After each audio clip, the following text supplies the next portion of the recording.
Un hombre que lleva 22 años construyendo una vida puede verla desmoronarse en 40 segundos, dentro de un taxi, un lunes por la mañana, sin que nadie levante la voz. Antes de continuar, suscríbete al canal, activa la campanita porque todos los días tenemos nuevas historias, deja tu like y cuéntanos en los comentarios desde qué ciudad nos estás viendo. Hay fechas que uno recuerda sin haberlas elegido recordar. El lunes 7 de octubre de 2024 es una de esas fechas para mí. No porque fuera especial, todo lo contrario.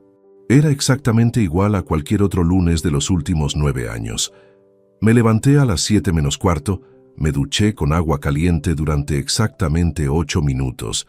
Me puse el traje gris que Sofía me había regalado en nuestro 20º aniversario y bajé a la calle a las 7:22 de la mañana, con el maletín en la mano y la cabeza ya puesta en los 3 clientes que tenía que atender antes del mediodía. Me llamo Rodrigo Carmona Vega. Tengo 54 años. Soy contador autónomo con un despacho propio en el centro de Zaragoza, en la calle San Miguel.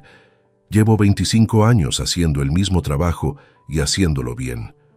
No soy un hombre de grandes gestos ni de palabras largas. Soy un hombre de números, de columnas que cuadran, de errores que se detectan porque algo no suma donde debería sumar. Eso, sin saberlo, fue exactamente lo que me salvó. Sofía Ibáñez Morales y yo llevábamos casados 22 años y 4 meses en aquel momento. La conocí en una cena de amigos en el verano de 2001. Ella tenía 27 años, era profesora de lengua en un instituto público, tenía el pelo castaño hasta los hombros y una forma de reírse que hacía que la gente a su alrededor se girara sin saber por qué. Nos casamos 14 meses después. Compramos el piso en el barrio de Delicias. Construimos una vida, o eso creía yo. Aquella mañana de octubre no había taxi libre en la parada habitual, así que llamé a la cooperativa y pedí uno. Llegó en 4 minutos. Era un Skoda gris con un pequeño ambientador de pino colgado del retrovisor. El conductor era un hombre mayor que yo, de unos 60 y tantos años, con las manos grandes sobre el volante y una gorra oscura echada hacia atrás. Lo vi por el espejo retrovisor antes de subir. «Buenos días», dije mientras cerraba la puerta. «Al número 17 de la calle San Miguel, por favor». El hombre asintió, arrancó y salió hacia la avenida principal. Yo abrí el maletín, saqué la carpeta del cliente que tenía a las 9 y empecé a repasar los números. Llevábamos quizás 3 minutos en silencio cuando el taxista me miró por el espejo. No fue un vistazo casual. Me miró con atención, como si estuviera intentando ubicarme. «¿Vive usted en la calle Poniente?», me preguntó. Levanté la vista de los papeles. «Sí, en el número 34». Frunció el ceño. No dijo nada durante 2 o 3 segundos. Luego habló con una voz tranquila, casi sin entonación, como quien comenta el tiempo. «Creo que conozco a su esposa». Lo miré. Sonreí. La clase de sonrisa que uno esboza cuando asume que hay un error y quiere ser educado con el desconocido. «No lo creo», dije. «Mi mujer no es muy de taxis, tiene coche propio». Él no sonrió. Tampoco insistió. Se encogió de hombros de una manera que me resultó extraña, como quien suelta algo que ya no es su responsabilidad, y dijo en voz baja: «Usted sabrá». Y no volvió a abrir la boca en todo el trayecto. Llegué al despacho a las 8 menos 10. Saludé a mi asistente, Pilar, colgué el abrigo, me serví un café y me senté frente al ordenador. Abrí los archivos del cliente de las 9, pero los números no me entraban.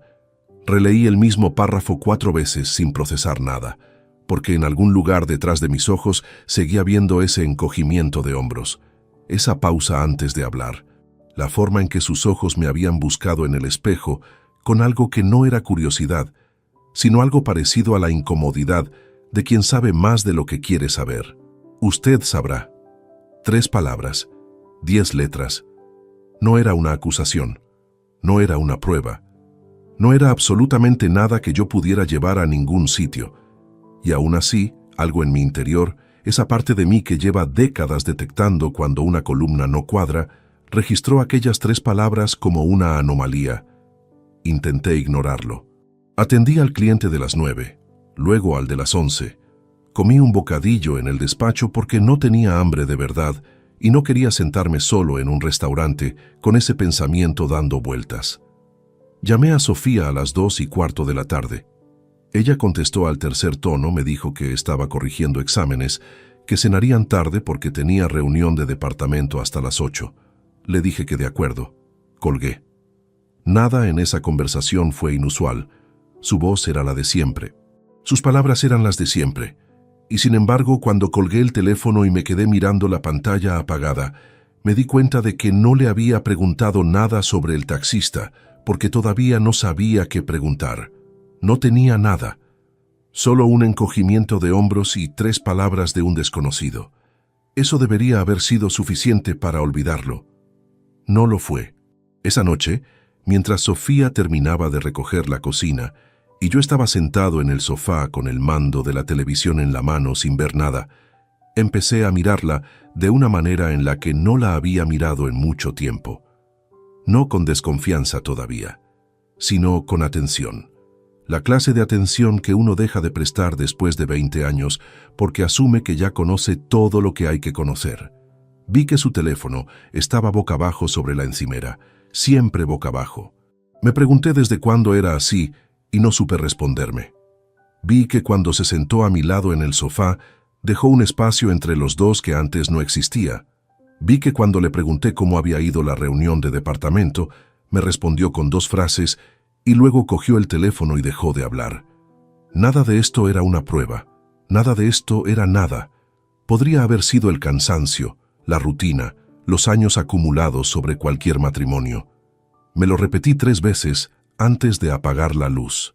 Pero a las 2 de la madrugada seguía despierto, mirando el techo, escuchando su respiración tranquila a mi lado, pensando en un taxista con una gorra oscura y un ambientador de pino que me había mirado por el espejo retrovisor como si supiera algo que yo no sabía.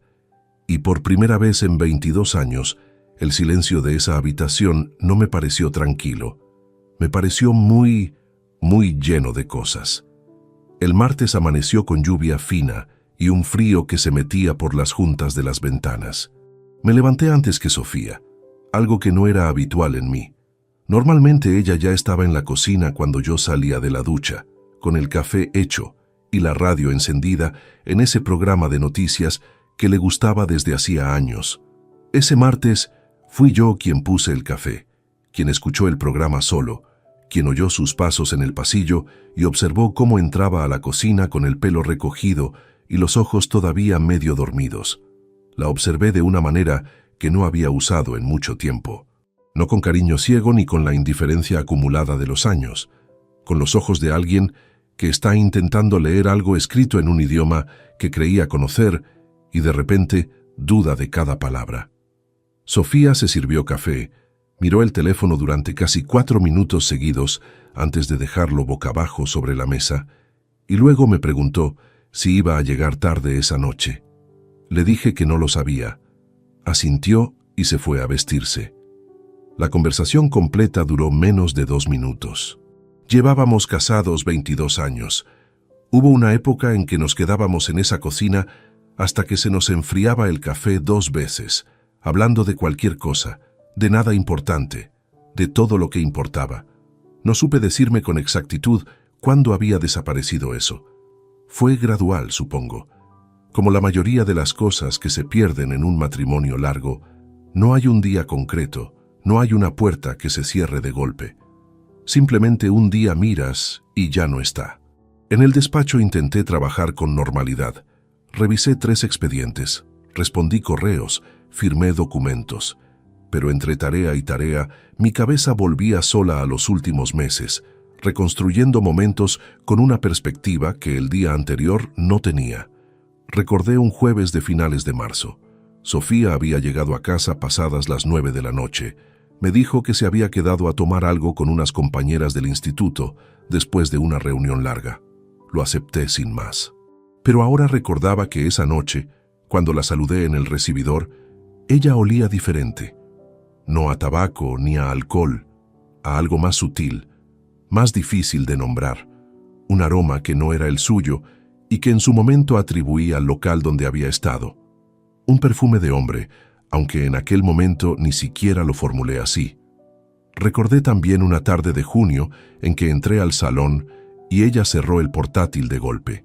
Me dijo que estaba preparando una unidad didáctica y que no quería perder el hilo. Sonreí, le dije que no pasaba nada y fui a la cocina a buscar agua. No le di más vueltas. Ahora me preguntaba qué había en esa pantalla que necesitaba esconder con tanta rapidez. Y recordé, con una precisión que me sorprendió a mí mismo, una conversación de hacía unos 7 meses. Estábamos cenando y ella mencionó de pasada que una amiga suya, Verónica, había empezado a ir a una academia nueva cerca del barrio y que le había hablado muy bien de las instalaciones. Yo apenas levanté la vista del plato. Dije algo como «qué bien» y seguí comiendo. En aquel momento fue una frase sin peso. Esa noche en el despacho, mientras la lluvia golpeaba el cristal de la ventana, esa frase tenía un peso completamente distinto. No era una conclusión. Me lo repetí varias veces para no dejar que la sospecha se convirtiera en certeza antes de tiempo. Un contador sabe que los indicios no son pruebas, que 2 más 2 puede parecer 4 antes de revisar los decimales, pero también sabe que cuando 4 cosas no cuadran de forma independiente, rara vez es coincidencia. Llegué a casa a las 7:30. Sofía estaba en el dormitorio.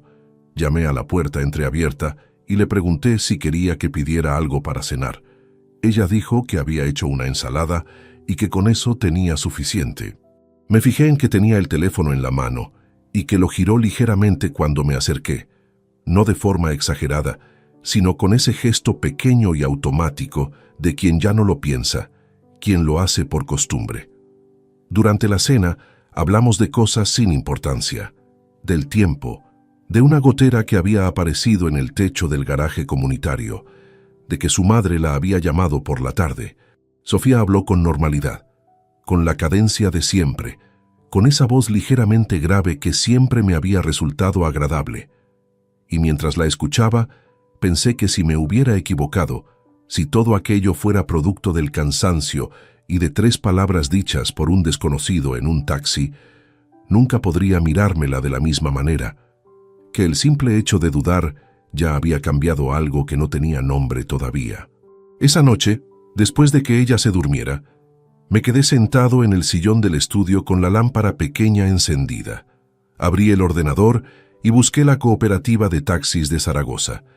Encontré el número general. Lo apunté en un papel a mano, no en el teléfono. Lo doblé y lo guardé en el bolsillo interior de la chaqueta que colgaba detrás de la puerta. No sabía todavía si lo usaría. El miércoles fue el día más difícil. Sofía salió a las 4 de la tarde. Dijo que quedaba con su amiga Lucía para tomar café. Le dije que de acuerdo.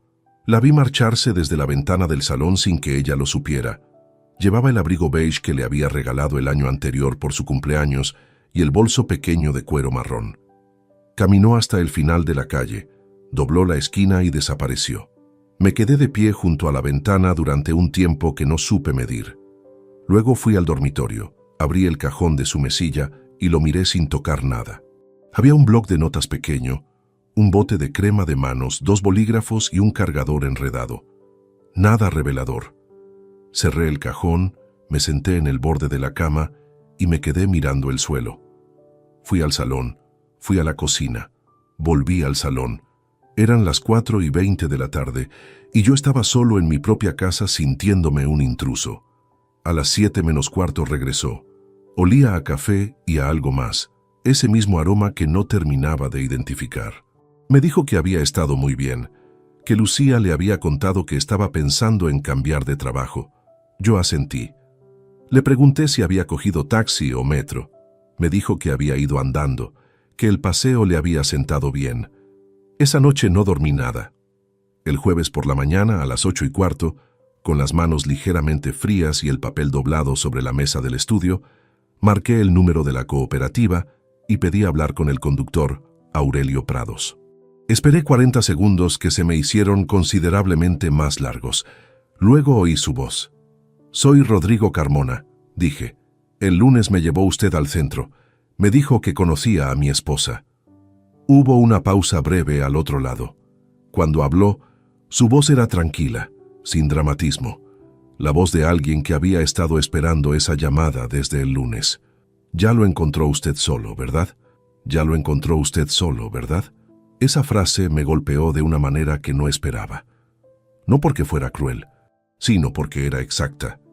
Porque en esas 6 palabras había una confirmación que ningún tribunal hubiera aceptado como prueba, pero que mi cuerpo procesó antes que mi cabeza. Sentí un hormigueo frío que empezó en los hombros y bajó despacio hasta las manos. El papel con el número de la cooperativa estaba arrugado entre mis dedos sin que me hubiera dado cuenta de apretarlo. «Necesito que me cuente lo que sabe», dije. Mi voz sonó más firme de lo que me sentía por dentro. Aurelio Prados tardó unos segundos en responder. Cuando lo hizo, no fue con la cautela de alguien que teme meterse en problemas.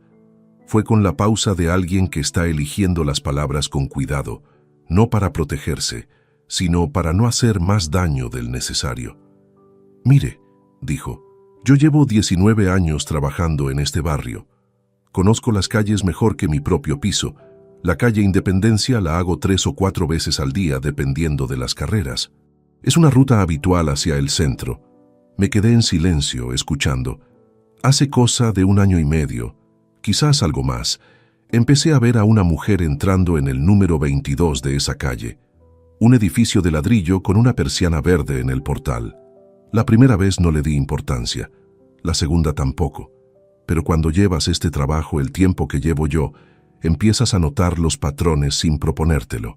Siempre entre las 4 y las 6 de la tarde, siempre los miércoles. A veces también los viernes. Cerré los ojos un momento. Los miércoles. Sofía salía los miércoles, siempre con una excusa diferente. Colegas del instituto, su amiga Lucía, una reunión de departamento, recados, los miércoles. ¿Estás seguro de que era mi mujer?, pregunté, aunque ya sabía la respuesta antes de terminar la frase.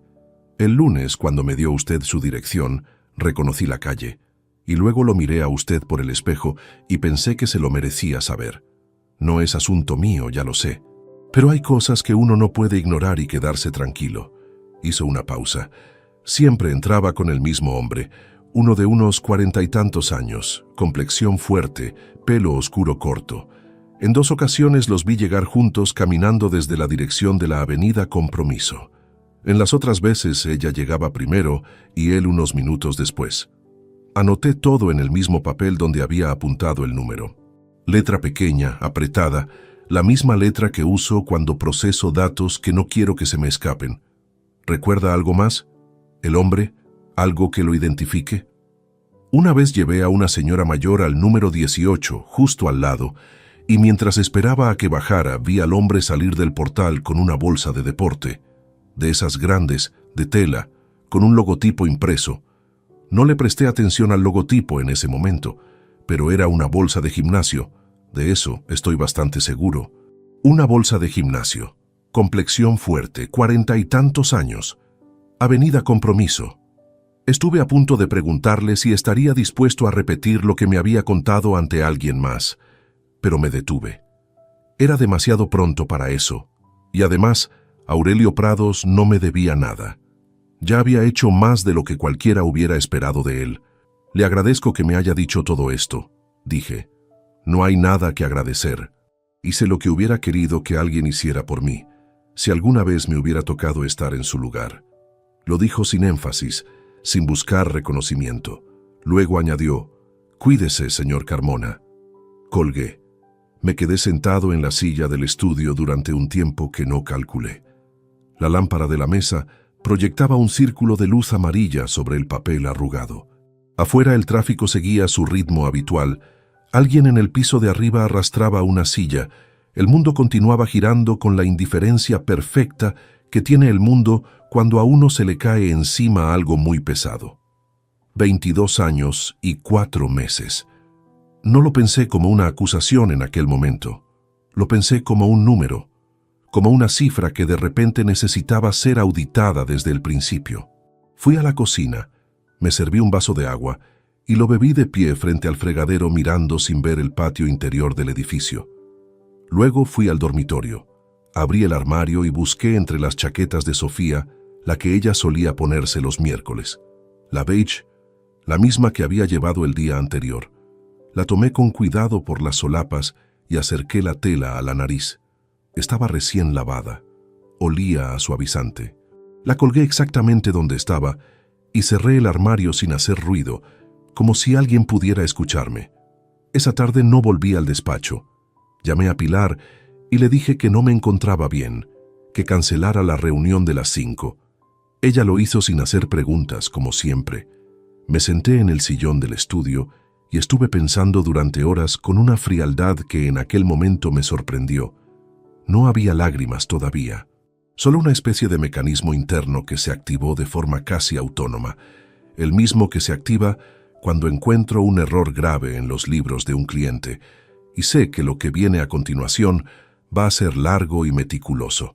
Tenía un nombre de calle, tenía un número de portal, tenía un patrón de días y horarios, tenía la descripción de un hombre con una bolsa de gimnasio, y tenía 19 años de observación casual de un taxista que recorría ese tramo de ciudad como parte de su rutina diaria.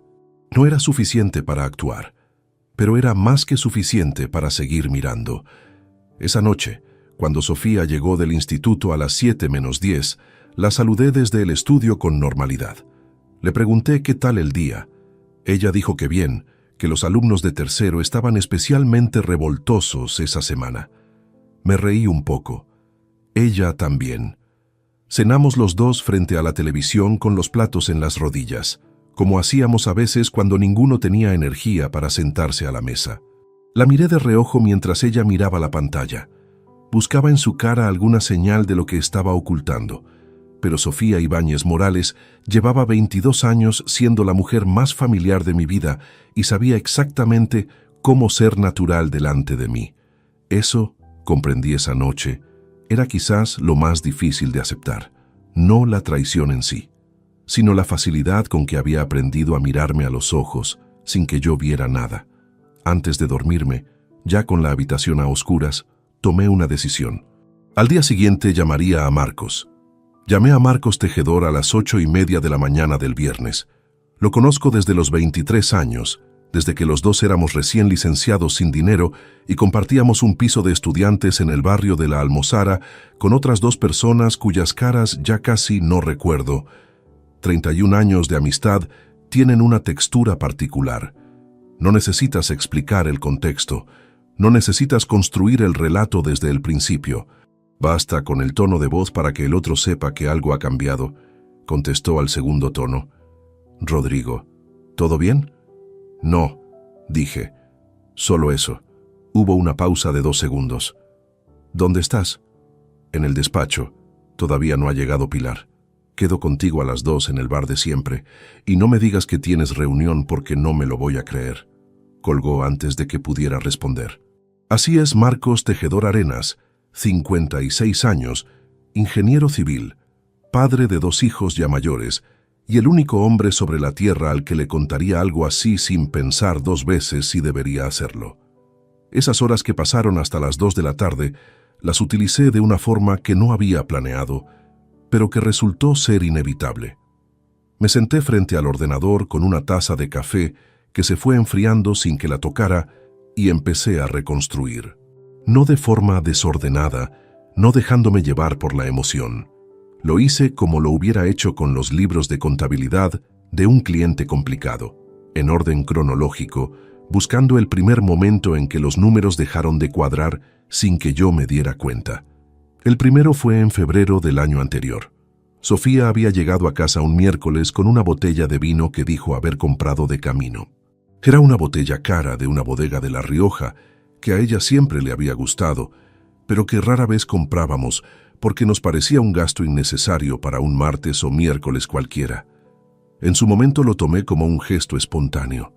Ahora lo veía de otra manera.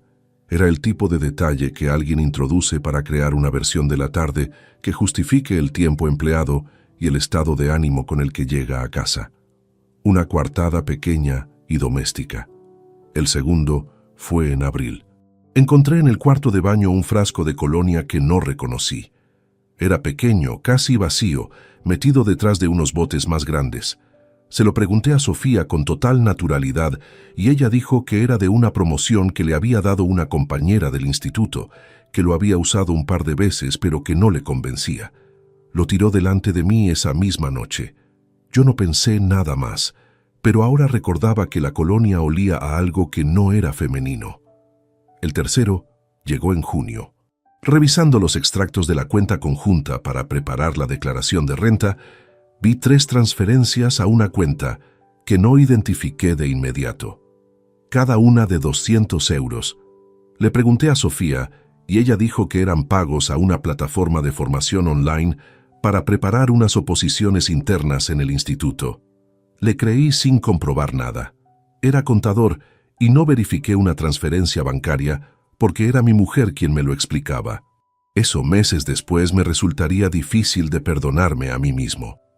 El cuarto fue en agosto, durante las vacaciones que pasamos en casa de su madre en Huesca. Una tarde en que yo estaba leyendo en el jardín, escuché que Sofía reía en el interior de la casa con una carcajada que no reconocí del todo, demasiado relajada, demasiado despreocupada para hacer una llamada a su madre o a una amiga cualquiera. Cuando entré, ella estaba guardando el teléfono. Me dijo que había sido Verónica, que siempre la hacía reír. Asentí y volví al jardín con mi libro. El quinto fue en septiembre, apenas un mes antes del taxi. Llegué al despacho un lunes y descubrí que había olvidado en casa una carpeta que necesitaba. Volví a buscarla a media mañana. Sofía debería haber estado en el instituto, pero cuando abrí la puerta del piso, escuché que ella estaba hablando por teléfono en el dormitorio, con voz baja y concentrada, la puerta entornada. Me detuve un instante en el pasillo. Solo escuché el final de una frase, algo como, «Esta noche no puedo, ya te lo dije». Luego silencio, como si hubiera colgado de golpe. Entré al salón, recogí la carpeta del escritorio y me marché sin llamarla. Le escribí un mensaje diciéndole que había pasado a buscar unos papeles. Ella respondió con un «Vale, hasta luego». Nada más. 5 momentos, 5 veces en que la columna no cuadraba y yo elegí no revisarla. A las 2:05 entré al bar de la calle Predicadores, donde Marcos y yo habíamos comido cientos de veces a lo largo de los años. Él ya estaba sentado al fondo, con una cerveza sin tocar delante y los codos apoyados en la mesa. Me miró cuando entré y no dijo nada hasta que me senté. Entonces hablé durante 20 minutos seguidos.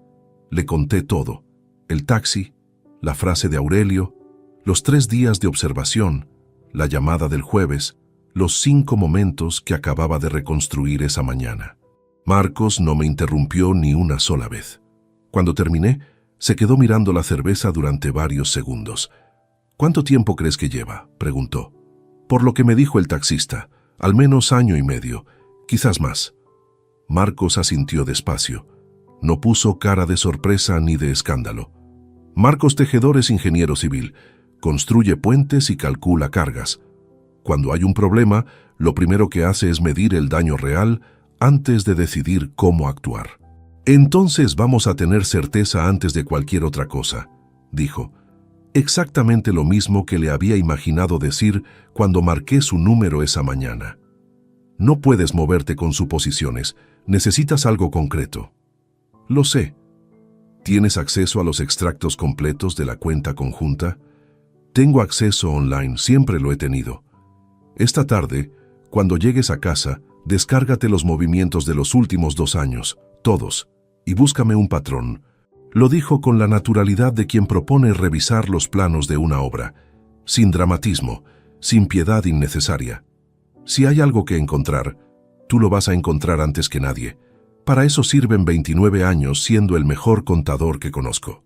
Comimos poco y hablamos de otras cosas durante el resto del tiempo, como si hubiéramos acordado tácitamente que esa conversación necesitaba un descanso. Pero cuando nos despedimos en la puerta del bar, Marcos me puso una mano en el hombro y la dejó ahí un momento sin decir nada. No hacía falta. Esa tarde, con Sofía en el instituto y el piso en silencio, Abrí el portal del banco y descargué todos los movimientos de la cuenta conjunta desde enero de 2023. Me serví un café, saqué un blog nuevo y empecé a leer cada línea con la misma atención con que leería la contabilidad de una empresa que sospecho que oculta algo. No tardé mucho en encontrar el patrón. Y cuando lo encontré, el café se quedó frío otra vez. El patrón era tan claro que resultaba casi ofensivo. No en el sentido de que fuera evidente a primera vista. Sofía había sido cuidadosa. Los importes variaban, los conceptos eran distintos, las fechas no coincidían siempre con el mismo día de la semana. Pero yo llevo casi 3 décadas leyendo extractos bancarios y sé que los fraudes bien ejecutados no se descubren mirando un solo movimiento. Se descubren cuando pones todos los movimientos juntos sobre la misma superficie y los lees como una secuencia, no como hechos aislados. Lo que encontré fue esto. Desde enero de 2023 hasta el día en que descargué los extractos, había salido de la cuenta conjunta un total de 23.420 euros en transferencias que Sofía había realizado desde su acceso personal al portal bancario. Algunas eran pequeñas, de 150 o 200 euros, con conceptos como formación o material, o simplemente sin concepto registrado. Otras eran más grandes, 500 euros, 800, una de 1.200 en marzo de ese mismo año. Todas iban a la misma cuenta de destino, aunque el número completo no era visible en los extractos estándar, solo los 4 últimos dígitos. 741. 23.420 euros. En 22 meses. Me quedé mirando esa cifra durante un buen rato.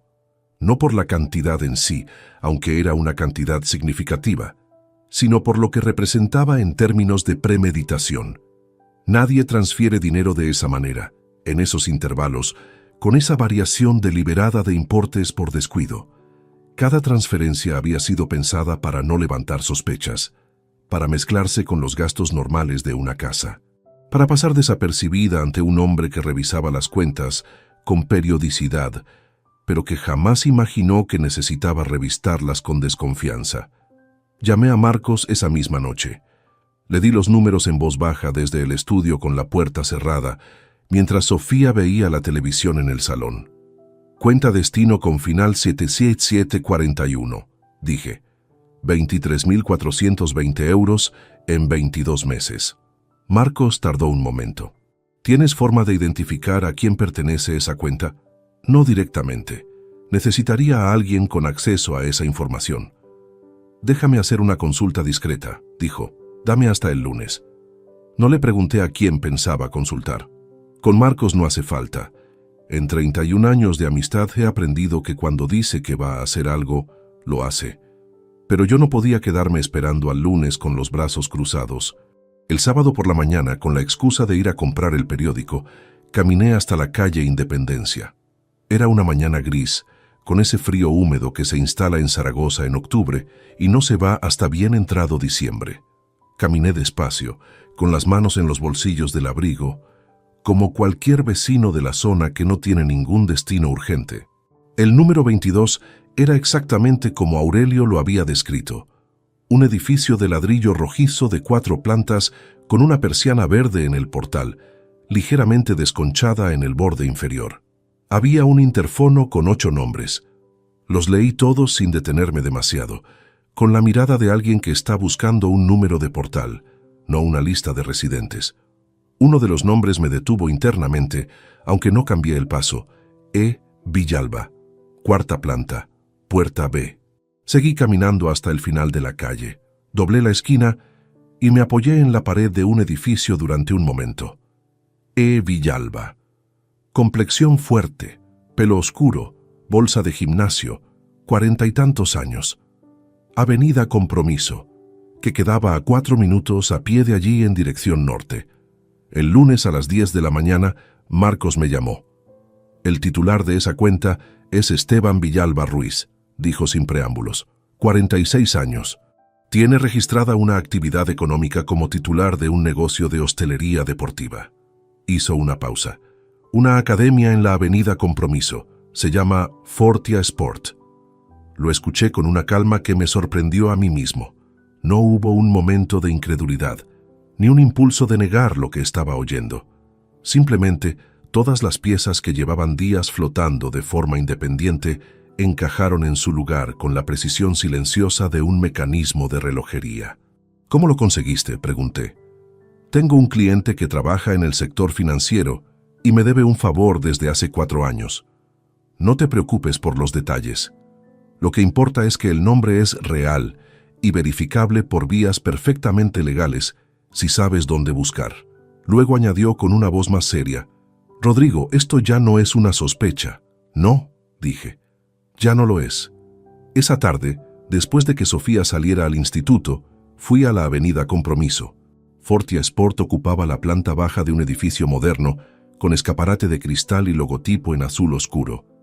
Desde la acera podía verse el interior: máquinas de cardio en fila, una zona de pesas al fondo, 2 monitores hablando con clientes cerca de la recepción. No entré. No era necesario. Solo necesitaba poner cara al lugar. Y entonces lo vi. Salió por la puerta lateral con una bolsa grande de tela azul marino colgada del hombro, exactamente como Aurelio había descrito meses atrás sin saberlo. Esteban Villalba Ruiz tenía el tipo de presencia física que ocupa espacio sin esfuerzo. Alto, espalda ancha, mandíbula marcada, el pelo oscuro ligeramente canoso en las sienes. Llevaba un chándal gris y hablaba por teléfono con una expresión relajada, casi satisfecha, la de alguien que no espera que nadie le complique la tarde. Lo observé durante no más de 20 segundos.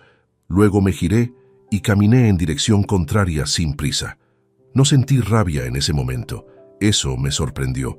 Lo que sentí fue algo más frío, más útil, la certeza absoluta de que sabía exactamente con qué estaba tratando y que a partir de ese instante cada paso que diera tendría que ser deliberado, documentado e irreversible. Esa noche saqué el blog donde había anotado los movimientos bancarios y añadí una nueva página. Escribí el nombre completo: Esteban Villalba Ruiz, la dirección de la academia, el número del portal de la calle Independencia, los 4 últimos dígitos de la cuenta, el total transferido, las fechas de inicio y fin del patrón detectado. Luego lo cerré. Lo guardé dentro de la carpeta de un cliente ficticio que nadie abriría jamás, y lo metí en el cajón con llave del archivador del estudio. Sofía llegó a las 7:15. Me preguntó qué quería cenar. Le dije que lo que ella prefiriera. Sonrió y fue a la cocina. Yo la miré desde el pasillo y pensé que a partir de ese momento ya no éramos lo que ella creía que éramos. Hay una diferencia entre saber algo y sentirlo. Durante los días que siguieron a la identificación de Esteban Villalba, yo sabía. Tenía nombres, cifras, direcciones, un patrón bancario documentado y la descripción de un taxista que llevaba 19 años recorriendo las mismas calles. Mi cabeza había procesado cada dato con la eficiencia fría de quien ha pasado décadas trabajando con información que no admite ambigüedad. Pero el cuerpo tarda más. El cuerpo tiene su propio ritmo y no acepta sobornos. El miércoles de esa semana, a las 4:10 de la tarde, Sofía salió de casa con el bolso pequeño de cuero marrón y el abrigo beige. Dijo que quedaba con su amiga Lucía.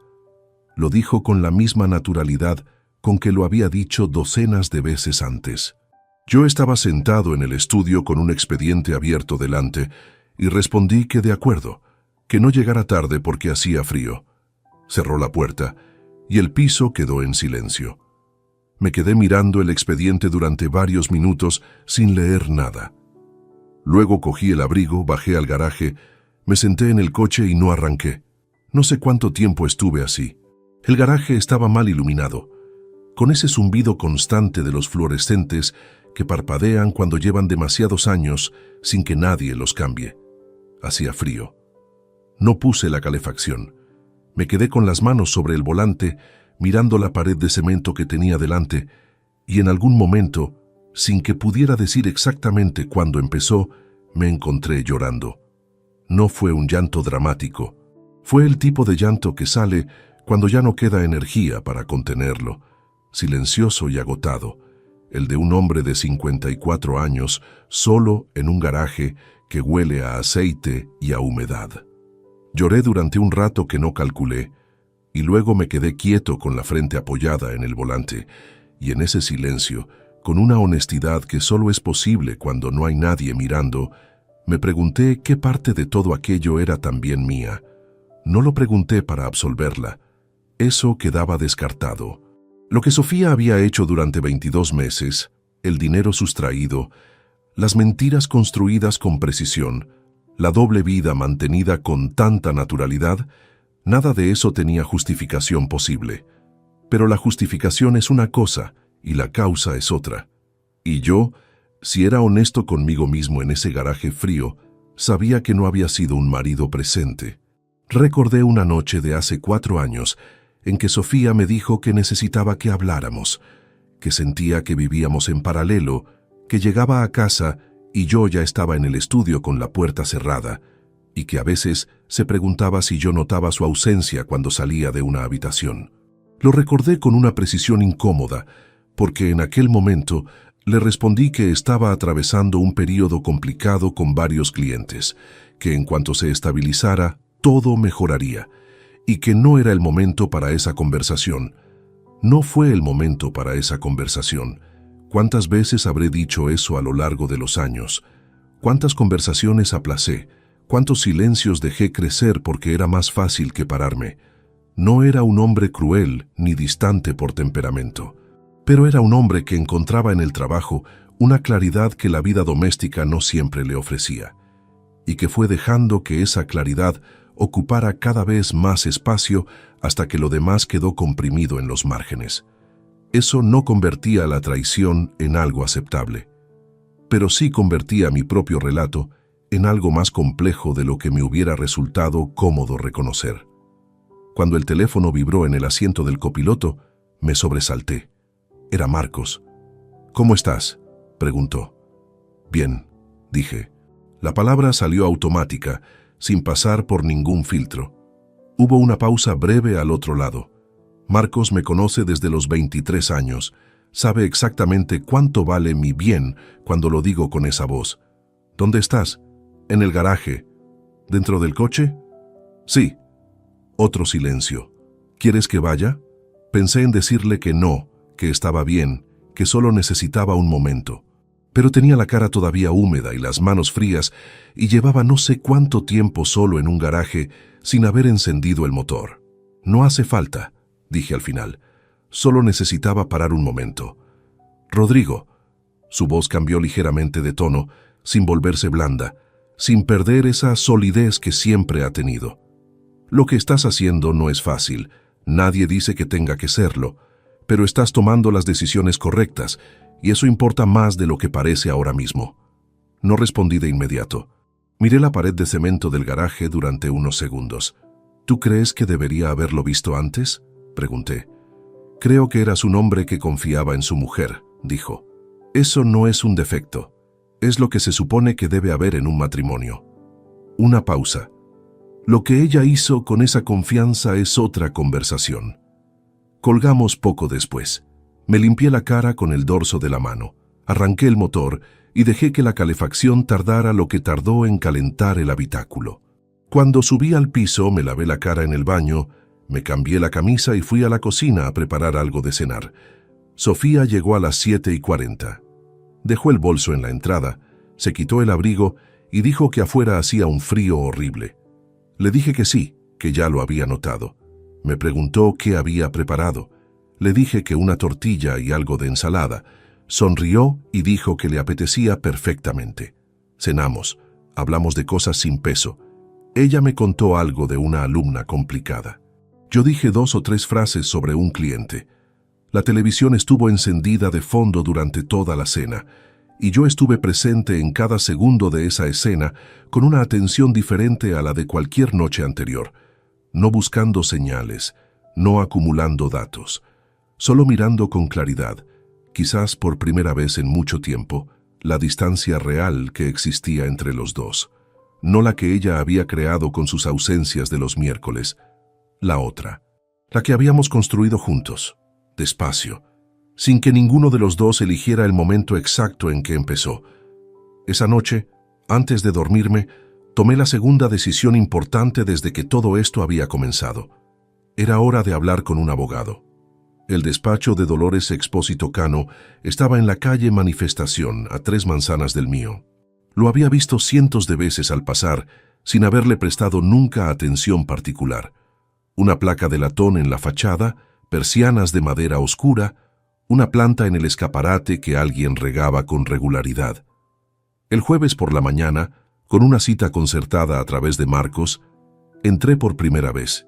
Dolores tenía 52 años y el tipo de presencia que no necesita imponerse, porque ya está ahí desde que uno cruza la puerta.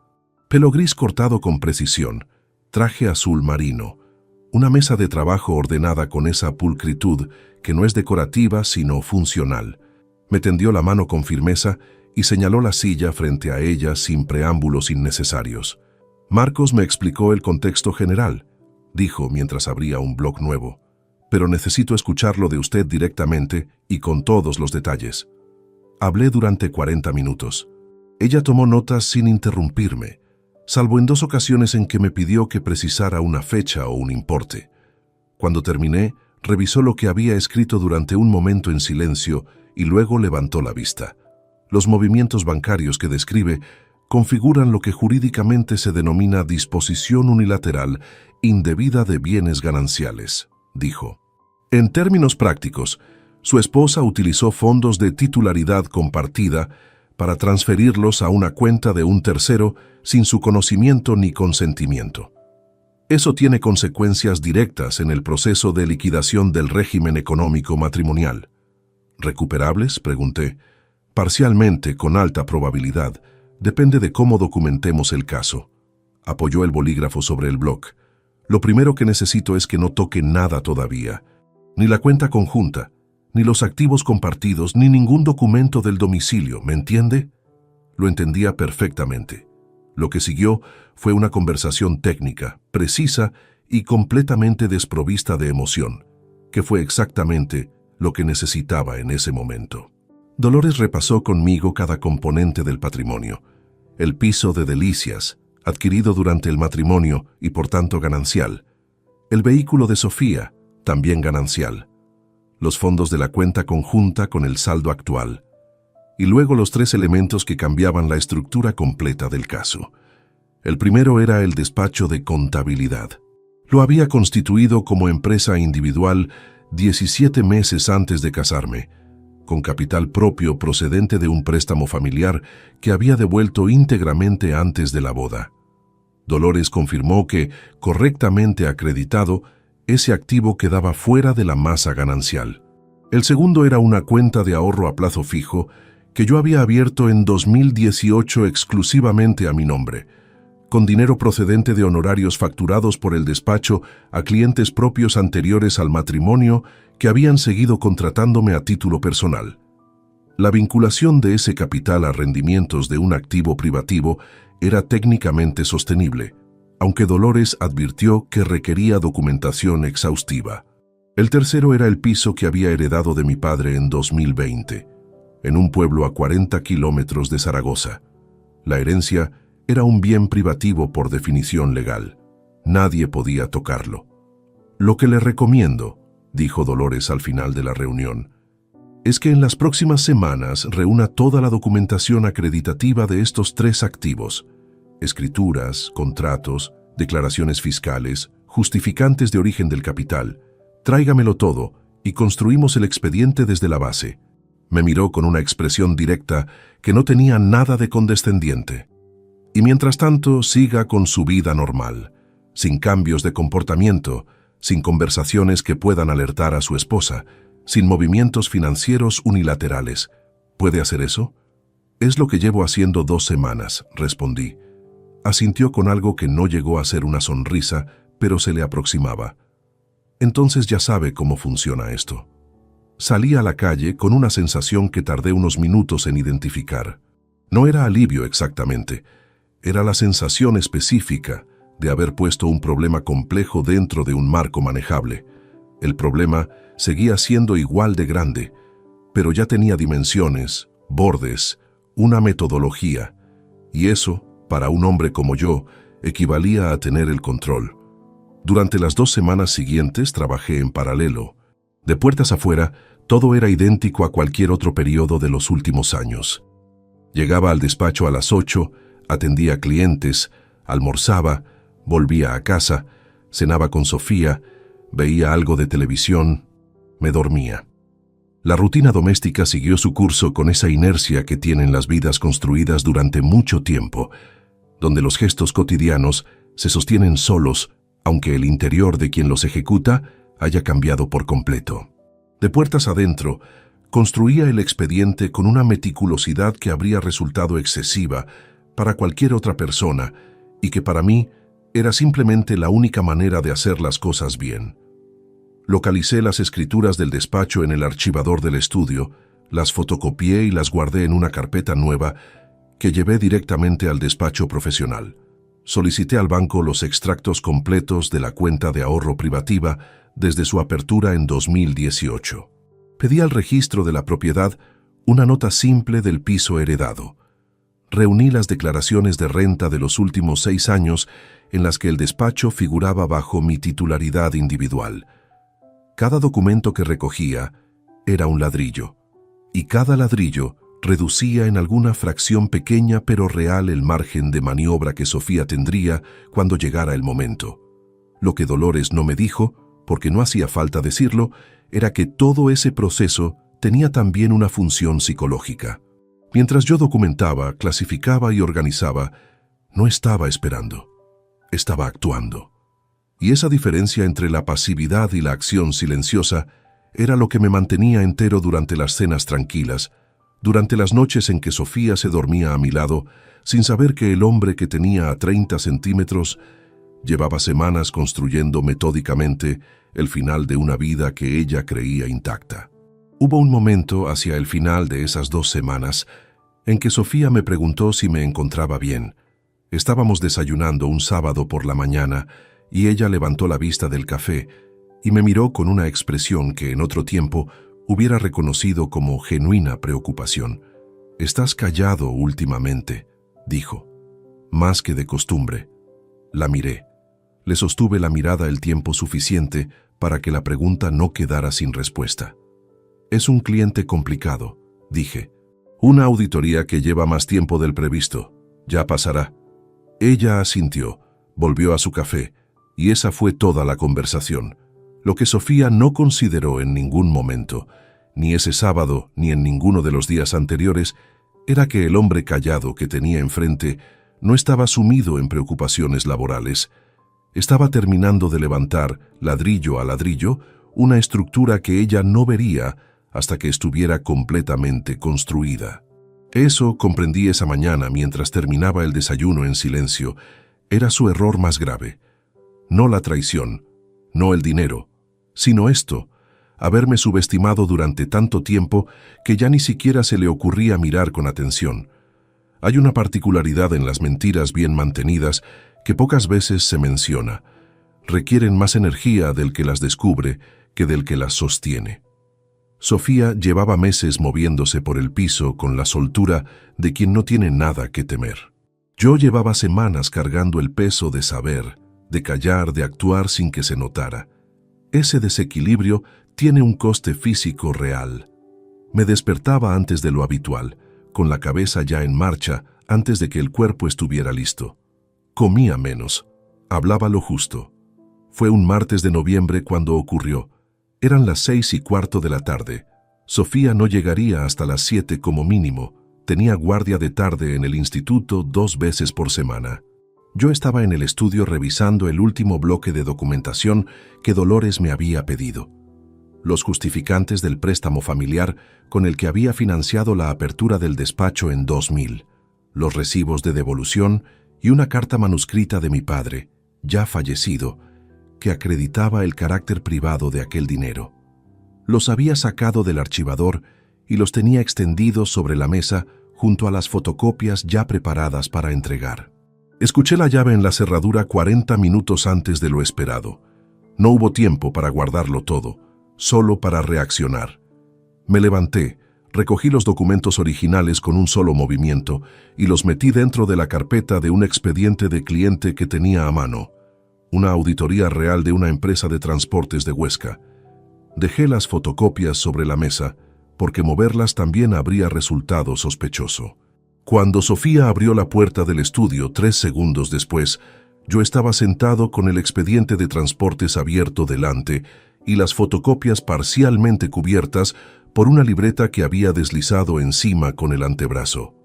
«Terminaron antes», dijo desde la puerta quitándose la chaqueta.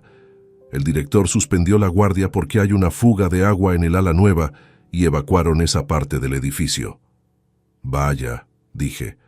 «¿Estáis todos bien?» Sí, un susto tonto». Entró 2 pasos en el estudio. Miró la mesa con la mirada dispersa de quien no está buscando nada en particular y señaló la carpeta abierta. «¿Ese cliente tuyo sigue dando problemas?» «El cliente de transportes. Me lo había mencionado semanas atrás cuando le expliqué que estaba callado por el trabajo». «El mismo», dije, sin levantar la vista del expediente. «Hay unas discrepancias en los libros del ejercicio anterior que no terminan de cuadrar. Nada grave, pero requiere tiempo». Sofía asintió con la expresión de quien escucha algo que no le interesa especialmente, pero tampoco le resulta sospechoso. Dio media vuelta y salió hacia el dormitorio. Escuché el sonido del armario abriéndose, el golpe suave de los zapatos al quitárselos. Me quedé completamente inmóvil durante varios segundos, con las manos planas sobre la mesa. No había sido un momento de tensión cinematográfica. Nadie había levantado la voz, nadie había abierto la carpeta equivocada, nadie había preguntado nada fuera de lo ordinario. Había sido exactamente lo contrario, un intercambio banal de 40 segundos que podría haber ocurrido en cualquier noche de los últimos 10 años. Y sin embargo fue el momento más peligroso de todo el proceso, porque dependió de un reflejo, no de un plan. Lo que me sostuvo no fue la inteligencia, fue el hábito. Décadas de trabajo con documentación confidencial, de manejar expedientes que no podían mezclarse, de tener siempre presente qué está encima de la mesa y qué no debe estarlo. El músculo profesional había respondido antes de que el miedo tuviera tiempo de paralizarme. Esa noche, después de cenar, fui al estudio con la excusa de terminar el trabajo y estuve 1 hora reorganizando toda la documentación del expediente personal. Decidí que a partir de ese momento, nada relacionado con el proceso de Dolores quedaría en casa. Cada papel, cada fotocopia, cada nota manuscrita iría directamente al despacho profesional, guardado en el archivador con llave que tenía bajo la mesa de trabajo y cuya llave solo existía en mi llavero. Pero lo que más me quedó de ese martes no fue el susto logístico. Fue algo que ocurrió mientras cenábamos, unos 40 minutos después del incidente en el estudio. Sofía me habló de una alumna de segundo que llevaba semanas sin entregar trabajos y cuya madre había llamado al instituto para quejarse de los profesores en lugar de hablar con la hija. Lo contó con ese tono ligeramente indignado que usaba cuando algo le parecía injusto, gesticulando con el tenedor, buscando mi mirada para ver si compartía su opinión. Y yo lo compartía, genuinamente, porque lo que describía era objetivamente absurdo.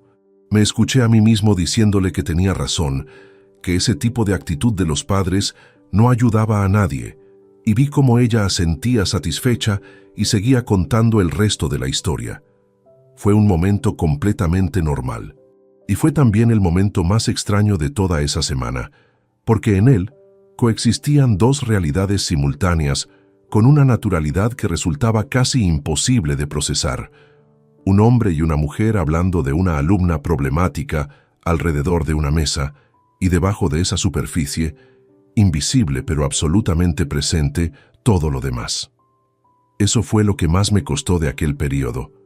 No el esfuerzo de documentar ni el peso de callar, sino la conciencia permanente de esa doble capa, la de vivir dentro de una forma que ya no tenía el contenido que aparentaba. Al día siguiente llevé toda la documentación al despacho y la entregué en mano a Dolores durante una reunión de 20 minutos. Ella revisó cada documento con atención, hizo 3 preguntas técnicas y al final cerró la carpeta. «El expediente está completo», dijo. «Podemos proceder cuando usted lo indique». La miré desde el otro lado de la mesa. «Necesito unas semanas más», dije. «Quiero que el momento sea el correcto». Dolores no preguntó qué significaba eso. Asintió y anotó algo en su blog. Cuando me levanté para marcharme, añadió sin alzar la vista: «Tómese el tiempo que necesite, pero no espere más de lo necesario. Estos procesos se vuelven más complicados cuanto más se prolongan». Salí a la calle con el expediente ya en manos de alguien capaz de utilizarlo. El aire de noviembre era cortante y el cielo tenía ese color blanco plano que en Zaragoza precede a las primeras heladas. Caminé de vuelta al despacho con las manos en los bolsillos y pensé que Dolores tenía razón. Ya era suficiente tiempo, ya era suficiente silencio. Quedaba una última cosa por hacer antes del final. Llamé a Marcos el lunes por la mañana. No necesité explicarle mucho. Llevábamos semanas hablando de esto con la cadencia pausada de dos hombres que saben que las cosas importantes no se precipitan. Cuando le dije que era el momento, hubo una pausa breve al otro lado y luego una sola pregunta. «¿Cuándo?» «El jueves», dije. «En casa, a las 9. Ahí estaré». No le pedí que viniera como testigo en ningún sentido legal ni formal. Le pedí que estuviera porque hay momentos en la vida de un hombre en que necesita que alguien de confianza esté presente, no para intervenir, sino simplemente para que lo ocurrido no quede solo dentro de una habitación cerrada. Marcos lo entendió sin que yo se lo explicara. El martes y el miércoles los pasé con una calma que me resultó sorprendente incluso a mí. No era la calma de quien ha dejado de sentir. Era la calma específica de quien ya ha tomado todas las decisiones importantes y solo queda ejecutarlas. Como los últimos minutos antes de presentar una auditoría compleja. El trabajo está hecho, los números están verificados. Lo que viene a continuación es solo la formalidad de ponerlo sobre la mesa. El miércoles por la noche, mientras Sofía veía una serie en el salón, preparé lo que llevaría al día siguiente. Una carpeta con los extractos bancarios impresos, ordenados cronológicamente, con los movimientos relevantes marcados con un trazo de lápiz al margen. Debajo, las fotocopias de los justificantes de las 3 transferencias más altas, con fecha, importe y cuenta de destino parcialmente visible. Después, 4 fotografías que yo mismo había tomado en 2 ocasiones distintas desde la acera de la calle Independencia. El portal con la persiana verde, la placa del interfono con el nombre E.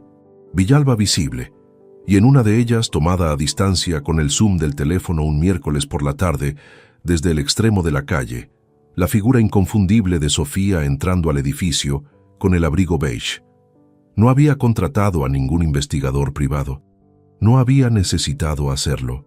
Un contador con paciencia, un taxista honesto y un amigo con los contactos adecuados habían sido suficientes.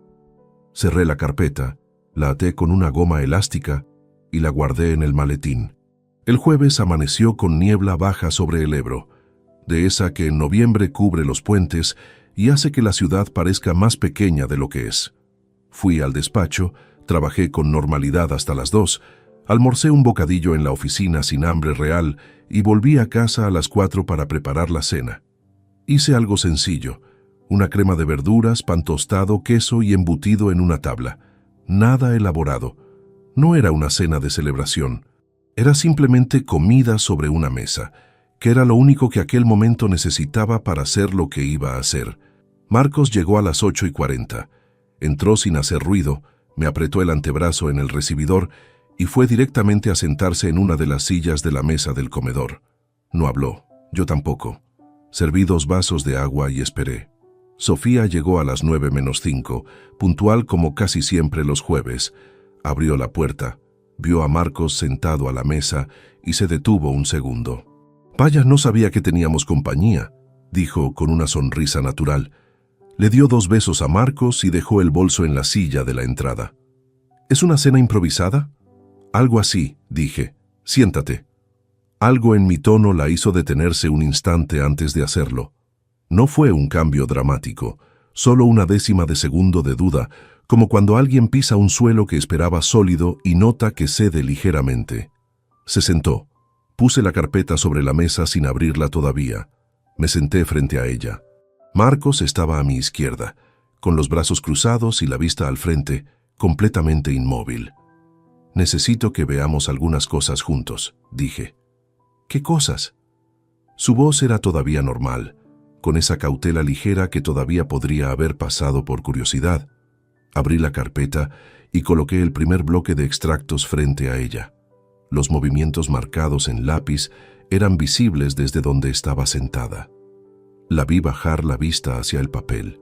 Vi el momento exacto en que los reconoció, un cambio mínimo alrededor de los ojos, una ligera rigidez en la mandíbula que no hubiera notado si no la hubiera estado mirando con la atención con que la miraba.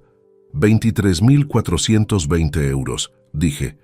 En 22 meses, todos transferidos a la misma cuenta. Los últimos 4 dígitos son 7741. El titular es Esteban Villalba Ruiz.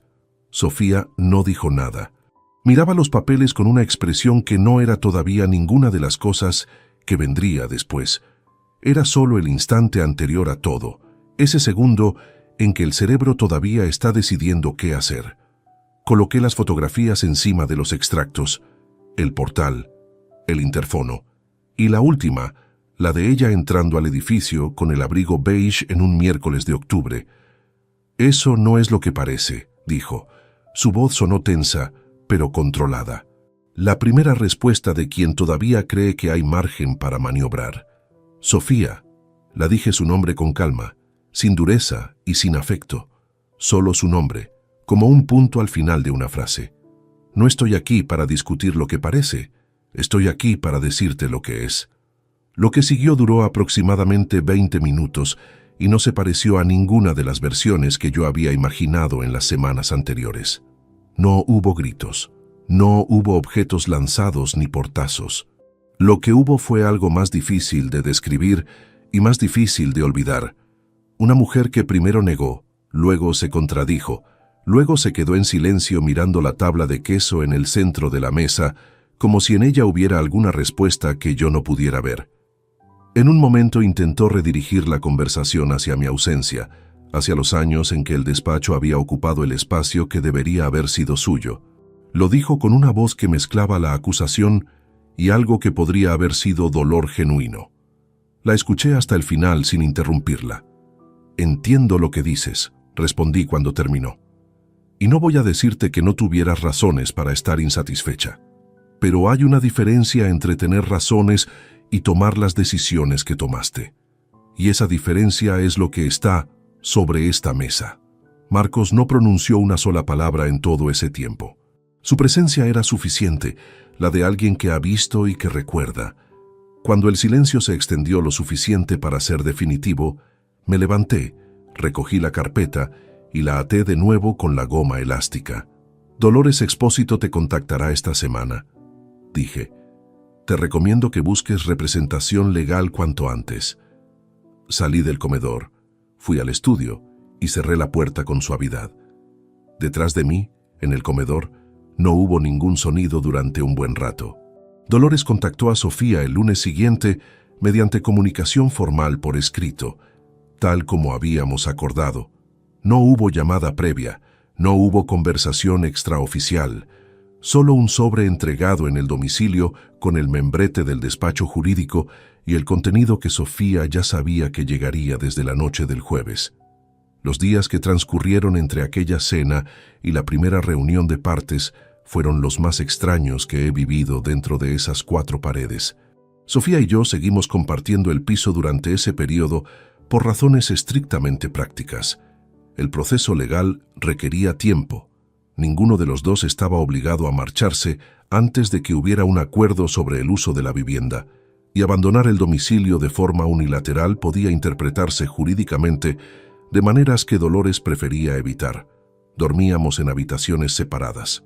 Coincidíamos en la cocina con la cortesía mínima de 2 desconocidos que comparten un espacio transitorio. No hubo más conversaciones sobre lo ocurrido. Todo lo que había que decirse ya estaba dicho. Lo que sí hubo fue una tarde unos 10 días después de la cena, en que Sofía llamó a la puerta del estudio. Entró con una expresión diferente a todas las anteriores, sin la tensión defensiva de la noche del confronto ni la frialdad que había adoptado después. Parecía simplemente cansada. ¿Hay alguna posibilidad de que hablemos antes de que todo esto llegue más lejos?, preguntó. La miré desde la silla. ¿Hablar de qué exactamente? De si esto tiene solución. Tardé unos segundos en responder, no porque dudara, sino porque quería elegir las palabras con la misma precisión con que había elegido cada paso de las semanas anteriores. El proceso sigue adelante, dije.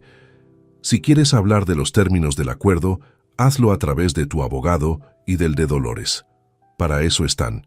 Sofía asintió una vez lentamente y salió sin cerrar del todo la puerta. Fue la última conversación real que tuvimos.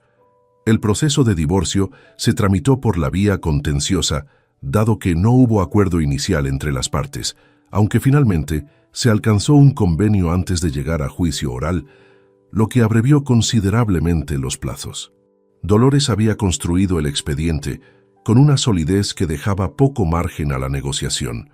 Los extractos bancarios, el patrón de transferencias documentado, la identificación del titular de la cuenta receptora y la acreditación de los bienes privativos de Rodrigo formaban un conjunto que el abogado de Sofía, un hombre de unos 40 años llamado Gerardo Puente Salinas, revisó durante la primera reunión conjunta con una expresión que fue cambiando de la confianza inicial a algo más, parecido a la evaluación cuidadosa de alguien que mide el terreno antes de decidir cuánto puede pedir. Lo que Sofía perdió fue concreto y mensurable. El derecho a participar en la liquidación del despacho de contabilidad quedó descartado. La documentación acreditativa del origen privativo del capital fundacional fue aceptada sin impugnación. La cuenta de ahorro a plazo fijo, con todos sus rendimientos acumulados desde 2018, quedó igualmente fuera de la masa a repartir. El piso heredado de mi padre nunca estuvo sobre la mesa. Lo que sí entró en la liquidación ganancial fue el piso de Delicias, que se tasó en 274.000 euros según valoración pericial, y los vehículos. El acuerdo final estableció que el piso se vendería y el producto neto se repartiría en proporción ajustada, descontando del porcentaje correspondiente a Sofía, el equivalente a los 23.420 euros dispuestos de forma unilateral, cantidad que quedó documentada como deuda compensable dentro de la liquidación. En términos netos, Sofía recibió considerablemente menos de lo que habría obtenido en un divorcio sin esa carga. Y lo que yo conservé intacto, el despacho, la cuenta privativa, el piso del pueblo, representaba la parte del patrimonio que había construido antes de que el matrimonio existiera o al margen de él, que era exactamente la parte que ninguna decisión de Sofía había podido tocar. Hubo algo más que no estaba en ningún documento legal, pero que Dolores me comunicó de forma indirecta durante una de las últimas reuniones. Al parecer, Esteban Villalba había dejado de responder los mensajes de Sofía aproximadamente 2 semanas después de que el proceso se hiciera oficial. No era información que yo hubiera buscado ni pedido. Dolores simplemente lo mencionó como dato de contexto, con la neutralidad de quien informa de algo que no le corresponde valorar. Lo escuché, asentí y no añadí nada. No sentí satisfacción ante eso. Sería inexacto decir que lo hice. Lo que sentí fue algo más parecido a la confirmación de algo que ya sabía, que Esteban Villalba había sido desde el principio una elección construida sobre la comodidad y la ausencia de consecuencias. En el momento en que las consecuencias aparecieron, la elección dejó de ser rentable. Eso no requería ningún comentario de mi parte. El día que firmé los últimos documentos en el despacho de Dolores era un viernes de diciembre, a las 12 del mediodía. Afuera llovía con esa insistencia gris que tiene la lluvia de invierno en Aragón. Sin viento, sin pausa, solo agua cayendo en vertical sobre el adoquín mojado de la calle. Firmé donde me indicaron, estreché la mano de Dolores, recogí mi copia del convenio y guardé los papeles en el maletín con el mismo cuidado con que guardaría cualquier documento importante. Ha sido un proceso bien llevado, dijo Dolores antes de que me marchara.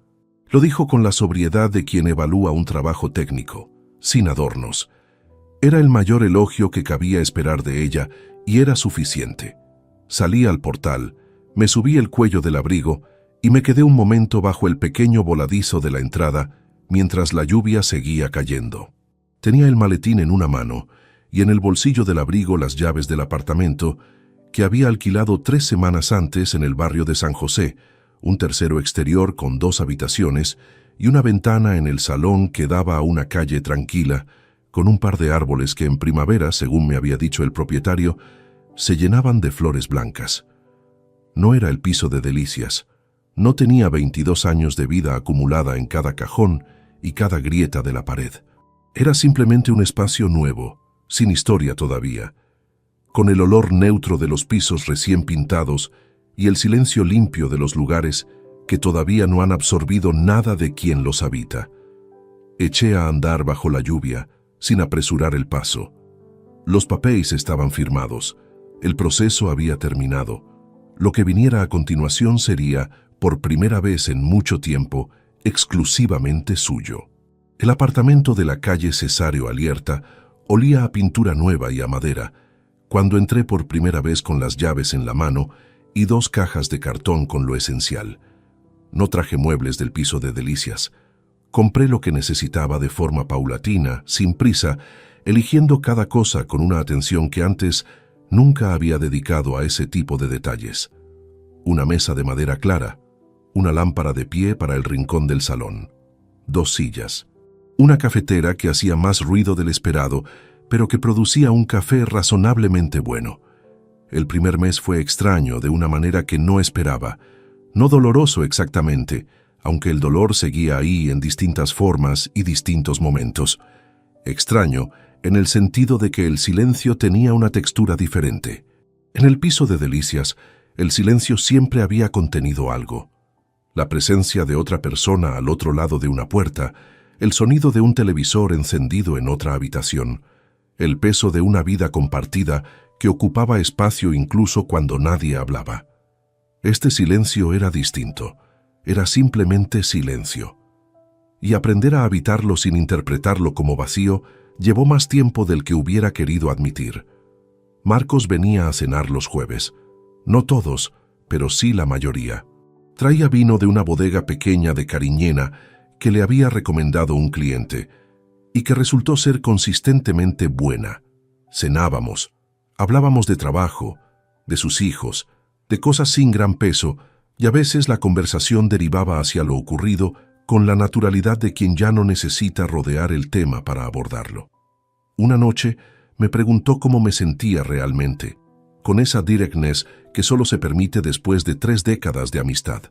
Le dije la verdad, que me sentía más liviano que en mucho tiempo, pero que la ligereza no era lo mismo que la alegría, que había días en que la rutina del apartamento nuevo le resultaba liberadora y días en que le resultaba simplemente solitaria, que había dejado de preguntarse qué había fallado porque esa pregunta no llevaba a ningún sitio útil y había empezado a preguntarse qué quería construir a partir de ahí, que eso, de momento, era suficiente avance.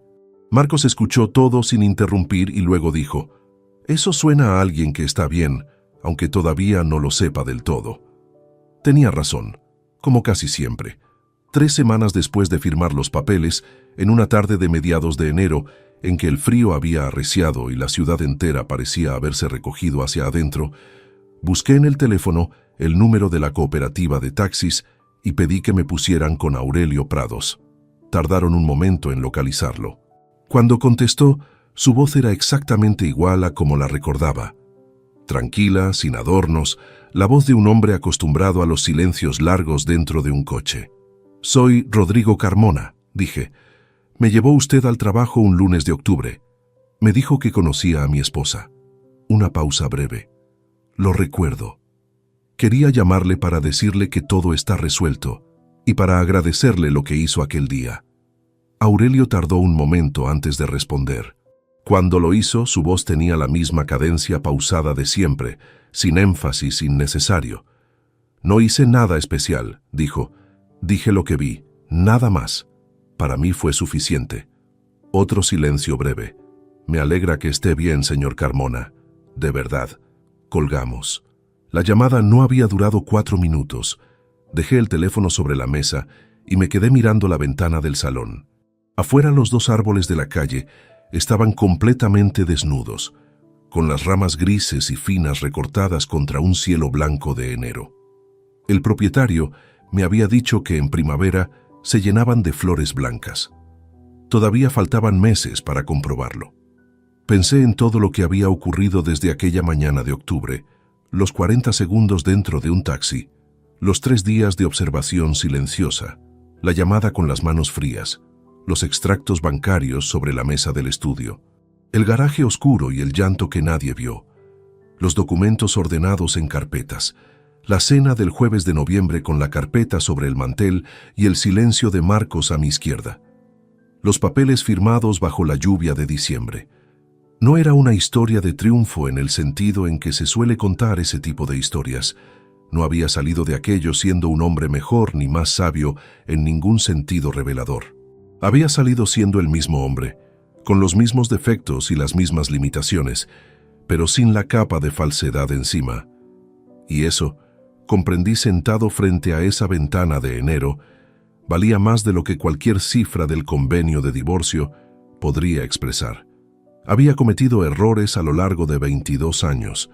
Los reconocía sin necesidad de flagelación, pero también sin necesidad de minimizarlos. Había trabajado demasiado y estado demasiado poco. Había pospuesto conversaciones que merecían suceder. Había asumido que la solidez de una estructura era suficiente para sostener lo que crecía dentro, sin atender a las grietas pequeñas que con el tiempo se vuelven irreparables. Todo eso era verdad.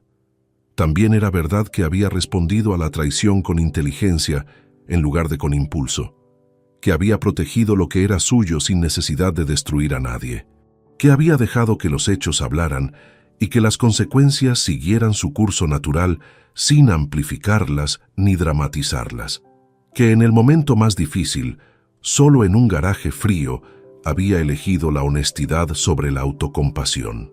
Eso también era verdad, y también era suyo. Me levanté, fui a la cocina y puse la cafetera. Mientras el agua calentaba con ese ruido desproporcionado que tenía la máquina, saqué del cajón un cuaderno que había comprado semanas antes y que todavía estaba en blanco. Lo abrí en la primera página. No escribí nada todavía. Solo lo dejé abierto sobre la encimera con el bolígrafo al lado mientras el café terminaba de hacerse. Afuera, en la calle Cesáreo Alierta, un hombre caminaba con un perro pequeño pegado a los talones y el aliento convertido en vapor por el frío. Los árboles seguían desnudos, el cielo seguía blanco. Y por primera vez desde aquel lunes de octubre, en que un taxista con una gorra oscura me miró por el retrovisor y dijo 3 palabras que lo cambiaron todo. El día que tenía por delante no le pertenecía a nadie más que a él. Si te gustó esta historia, dale like al video, suscríbete al canal y comparte tus impresiones en los comentarios. Para escuchar la próxima historia, haz clic en la caja de la izquierda. Gracias por vernos.